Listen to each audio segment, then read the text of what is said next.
হয়, আমি ৰাতিপুৱা আজি প্ৰায় 8টা-9টামান বজাত খবৰটো পাওঁ যে এনেকুৱা এটা ৰহাত জুঙল বলুহত এটা এক্সিডেণ্ট হৈছে আৰু তাতে আমাৰ আৰক্ষীৰ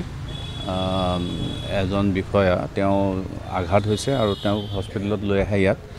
হস্পিটেলত অনাৰ পিছত অলপ ট্ৰিটমেণ্ট পায় কিন্তু তথাপিও তেওঁ মৃত্যুক আঁকোৱালি লয় আৰু তেওঁ আপোনালোকে জানে যে এজন খেলুৱৈ আছিলে ভাৰতবৰ্ষৰ নাম তেওঁ বিদেশতো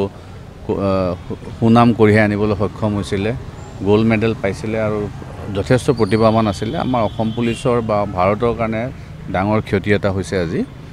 আৰু আমি আৰক্ষী সঞ্চালক প্ৰধান মহোদয় তৰফৰ পৰা আমি আজি ইয়াত শ্ৰদ্ধাঞ্জলি জনাওঁ আৰু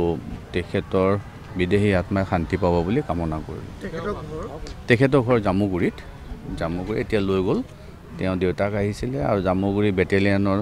তেওঁ আছিলে বেটেলিয়ানত কিন্তু বৰ্তমান খেলৰ কাৰণে ডেপুটেশ্যনত আছিলে 4th হেভি বেটেলিয়ানত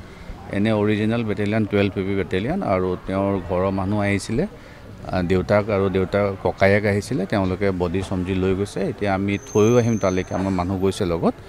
আৰু আজি চাগে সেই কৃত্য সম্পন্ন কৰিব আৰু